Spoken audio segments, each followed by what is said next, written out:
Good day, everyone. For this recorded lecture, we will talk about Phylum Ciliophora, the ciliated Protestant parasites. So, before we begin, um, this would be a basis for next meeting's oral quiz on Saturday. So, you will be studying on Phylum Ciliophora alone. Okay, moving on. So, ciliate or Cilophoran is any member of the protozoan phylum Ciliophora, which there are some 8,000 species, so they are generally considered the most evolved and complex of protozoans. So as you can see, Ciliophora possesses simple cilia or compound ciliary organelles in at least one stage of their life cycle. And also, cilia is a short hair-like organelles, as you can see here. This one, it's a hair-like organelles used for locomotion and food gathering. So, as well, most ciliates are free-living, but many are commensals of vertebrates and invertebrates, and a few are parasitic. So, commensal means it's an organism that uses food supplied in the internal or the external environment of the host without associating close association with the host. So next is that most species have one or more macronuclei and micronuclei.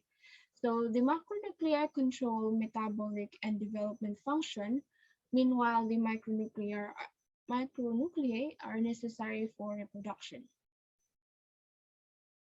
And also, some species exhibit sexual reproduction, such as conjugation, autogamy, and cytogamy. Conjugation, again, is transfers genetic material to another through direct contact, while autogamy and cytogamy are type of self fertilization, wherein autogamy is a similar process that occurs in one organism, and while cytogamy is a two organisms joined together but do not undergo nuclear exchange. So sexual reproduction does not always result in an immediate increase in numbers. However, conjugation is often followed by binary fission. So the following examples represent the most common and widely recognized ciliate commensals and parasites. So let's start with class Spirotrichea. So here, a member of class Spirotrichea, known as Spirotrix, can be found in different environments, which range from oceans to soil. Some of the most common genera belong to this class includes Stylonchea, Epiolotis, and Oxytrichea. And as you can see here, there's illustration wherein it is well-developed conspicuous membranous in and around the vocal cavity. So vocal cavity is just a scientific or an anatomical term for the inside the mouth. So this class have a relatively large body. Adoral zone is located at the anterior part of the body. As you can see here, adoral zone of membranels or AZM. Cell body may be oval or elongated. Also have a micronucleus that exhibit chromosome-like structure during cell division. Moving on, they are very common in freshwater and soil and may be found on filamentous algae, surface films, and among particle of sediments. So next slide would be order Covendileda and from under family wherein order Covendilla and family Nicotheridae, which is under class Stratocaea. So here, members of the order Covendillida have unique non-microtubular fibrils associated with their somatic kinetics. And also under that is the family Nyctotheridae, are robust parasites of the intestines of the vertebrates and invertebrates. So they are robust parasites. And then their entire body has tiny cilia arranged in longitudinal rows. And also a single undulating membrane extends from the anterior end deep within the cytopharynx. So as you can see here, CYP means that it's cytopharynx. MINU means that it's a micronucleus, and then PSG is the prostomal groove. So this is a groove leading from the cytostome in ciliates and certain other forms of protozoa. So moving on, Cyanococeros species. Um, it is a common genus, and it's an ovoid to kidney shape with their cytostome on one side. And also, these species are also known to contain hydrogenosomes, which is a membrane organelles of anaerobic unicellular eukaryotes that produce hydrogen and ATP, and that are thought to have evolved from mitochondria. So next, class Lithostomatea.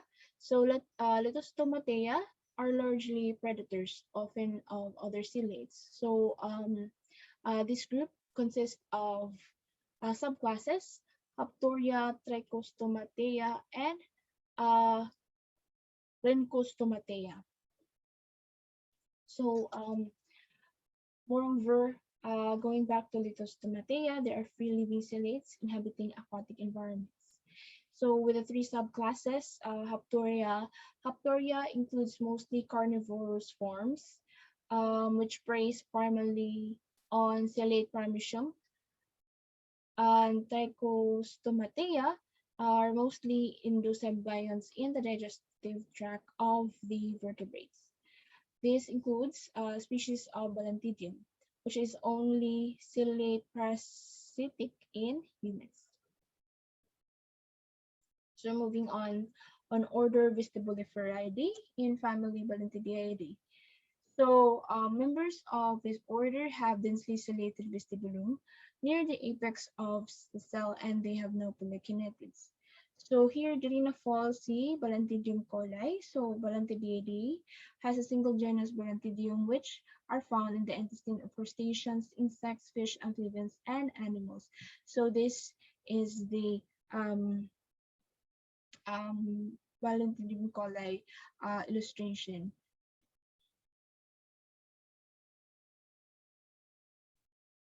So here, epidemiology and effects on the host are similar to those of Intermibia histolytica. So, Balantidium coli is the largest protozoans of humans and common in tropical zone, but it is present throughout the temperate climate as well. So this organism is primarily a parasite of pigs with strains adapted to various other hosts, including several species of primates.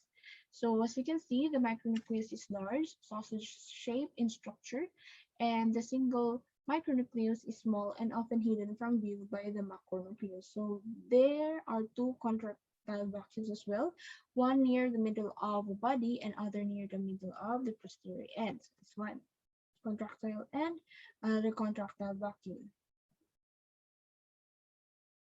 So the morphology, of course, is I'm not sure if I mentioned it already, oblong, spheroid, or more slender, and its incest stage commonly found in stool. So this could pass from pigs to human beings. So uh,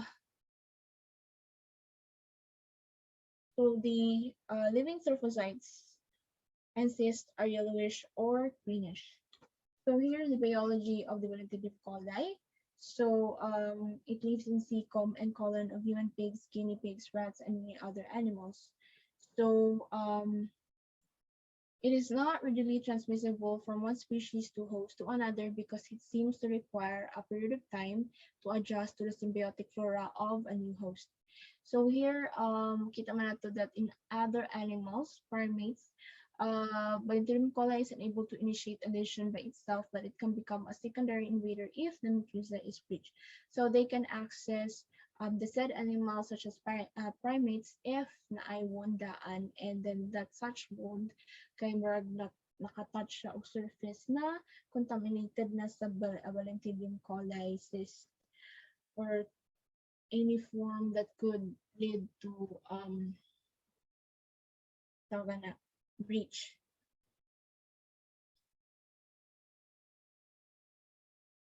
So when the host adapted to species, the protozoan flourishes and can become a serious pathogens. So particularly in humans. So tryphocytes multiply by transverse vision. Also, conjugation was also observed in culture, but may occur only rarely, if at all, in nature. So also, encystment is instigated by dehydration of feces as they pass posteriorly in the rectum. Um, so this protozoa can exist after being passed in stools, which is an important factor of the epidemiology because unencysted tryphocytes may live up to 10 days and maybe possibly be infective if eaten, although this is unlikely under normal circumstances because Bacterium coli destroyed by a pH lower than 5. So infection is most likely to occur in malnourished person with low stomach acidity. So the pathogenesis. So um, under ordinary conditions, tryphocytes feed much like more most other ciliates. So ingesting particles through a cytostome. However, sometimes it appears that the organism can produce proteolytic enzymes that digest away a host intestinal epithelium. So a review again, a cytostome is or cell mouth is part of a cell specialized for phagocytosis. So although Bacterium coli usually resides in the lumen of its host, tryphocytes can invade the mucosa of the large intestine and can cause ulcerations because this parasite secretes a substance called hyaluronidase enzyme, which helps degrade intestinal tissue and facilitates penetration of mucosa. Um, Epidemiology and transmission ecology. So it was mentioned that it is common in Philippines, but found almost anywhere in the world. Siguro probably that Philippines um, is a tropical country, and also this is considered rare and occurs in less than 1% of the human population, although pigs are probably the usual source of infection for humans. And infections often disappear spontaneously in healthy persons, or they can be symptomless, making infected persons a carriers. So, treatment control. So, prevention and control measures of Bacterium coli are similar to those for Entamoeba histolytica, except that particular care should be taken by those who work with pigs. So here, there are the list of drugs that combat infections of B. coli, which is carbazole, diodohydroxyquine, and tetracycline. So other species as well under Bacterium B. prenilentum, which is common in intestinal American and Oriental cockroaches, B. duvidini in frogs, B. caviae in guinea pigs, and B. procapre and B. zebrascopi in fishes. So moving on to the order into Dynamorphida. So as you can see, figure 10.5, the example of rumen ciliates. So uh, into Dynamorphida, an order of ciliate protozoa which occur as common cells in the rumen of cattle, sheep, and other ruminants, and in the gut of various other herbivores. So here, and based on figure 10.5, they're generally firm pellicle and unique tufts of cilia on otherwise naked body. So this order contains 6 families and 17 genera of ciliates. Also, there are commensals in mammalian herbivores. Um, the organisms are anaerobic and can digest cellulose. So also um, individual ruminants are contributing up to half the total rumen micro bial biomass.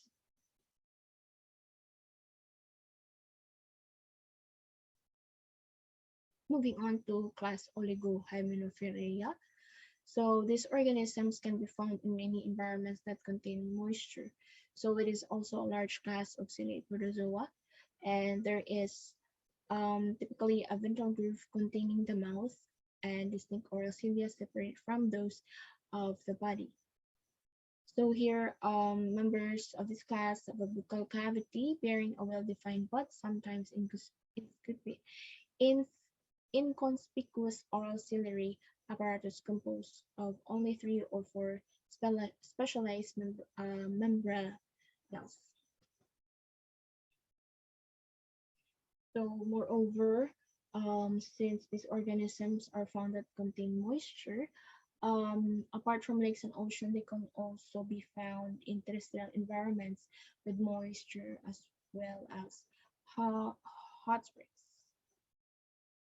So under class Oligohymenoptera is subclass Hymenostomatea and subclass Petrichea. So the hymenostomes or Hymenostomatea are an order of ciliate protozoa. So these are free living in fresh water, such as commonly studied genus Tetrahymena. So that is just an example. But some are parasitic on fish or aquatic invertebrates. So an important species as well, Ichthyo, uh, Ichthyophthirios multifilus. It's a common cause of death in aquaria and fish farms.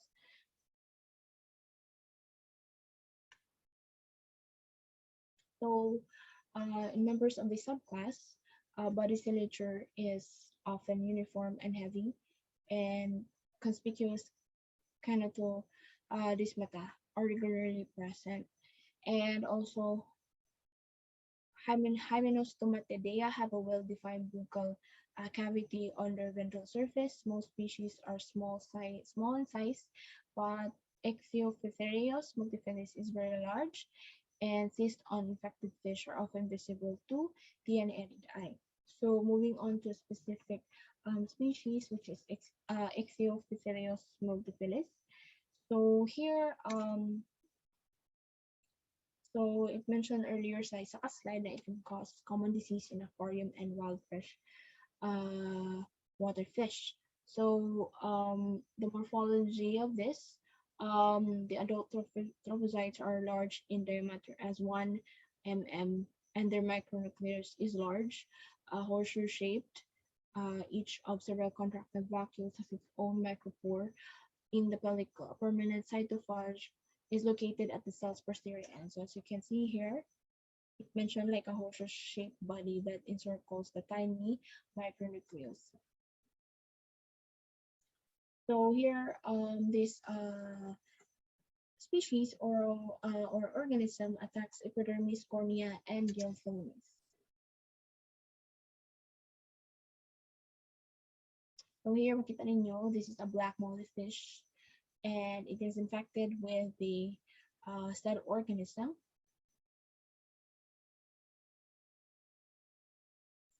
So its biology is that the mature trophocytes form postulates in skin their fish host.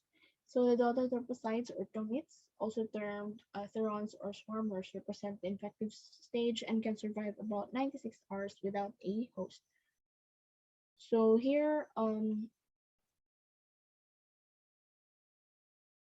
so the parasite evidently burrows into the fish skin with its pointed end and filament. So there it becomes a trophocyte within 3 days, ingesting debris from host cells. So here, the pathogenesis of the said species is that grayish pustules form wherever the parasites colonize skin. As you can see here, a sunfish infected with the said um, organism.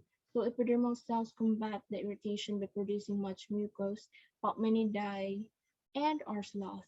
So when many parasites attack gill filaments, they so interfere with gas exchange that the fish might die. So that's why they are a widespread parasite in nature. So moreover, this is just a life cycle of the organism mentioned on the last slide. Next is subclass Peritrichea. So here, as you can see in the image, it's usually bell or disc shape, and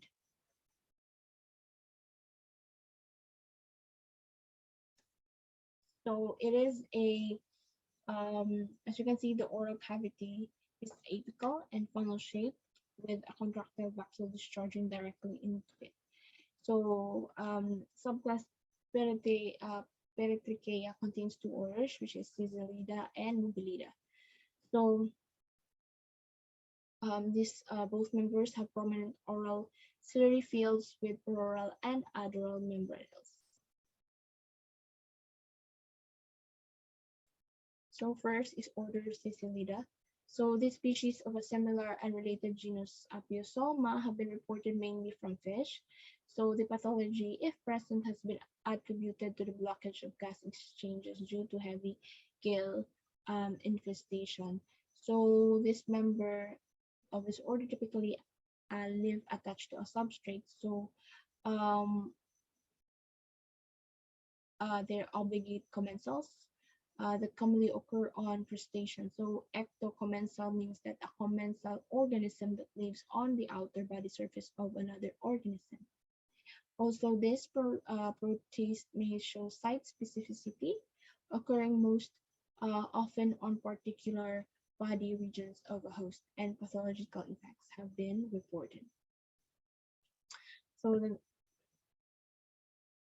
so next is Sisyphidia. So as you can see in the illustration, um, this is from the body surface of a freshwater snail. So there are obligate epibonds that occur widely but not always common on fish, amphibians, and aquatic invertebrates. Um, but they have, um, but they are both present in both marine and freshwater species. So next is the order Mobilida.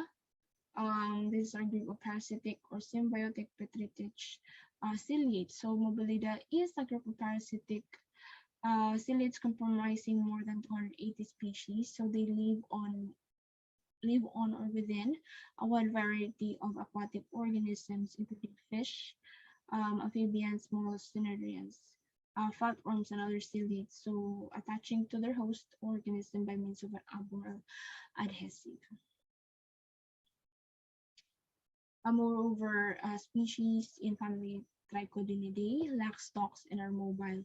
The family contains 7 genera, with Trichodina being a typical example.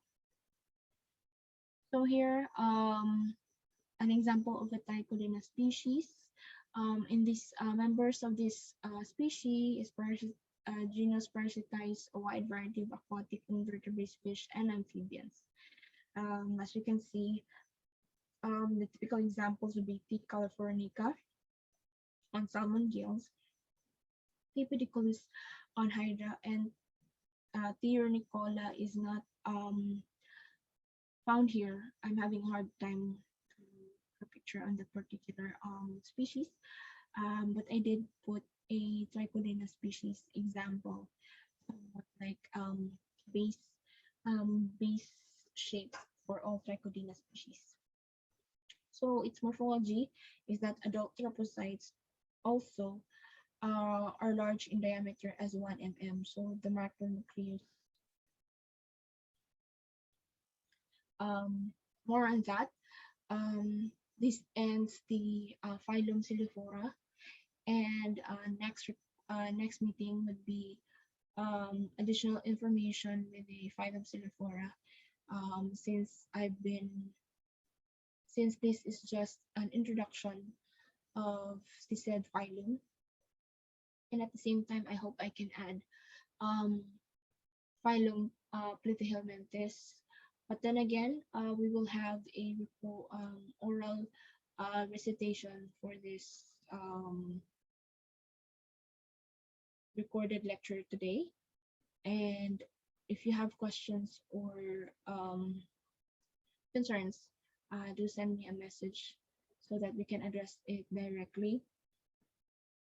And also, I'll be providing an assignment as well that to be posted on GC related annual lecture.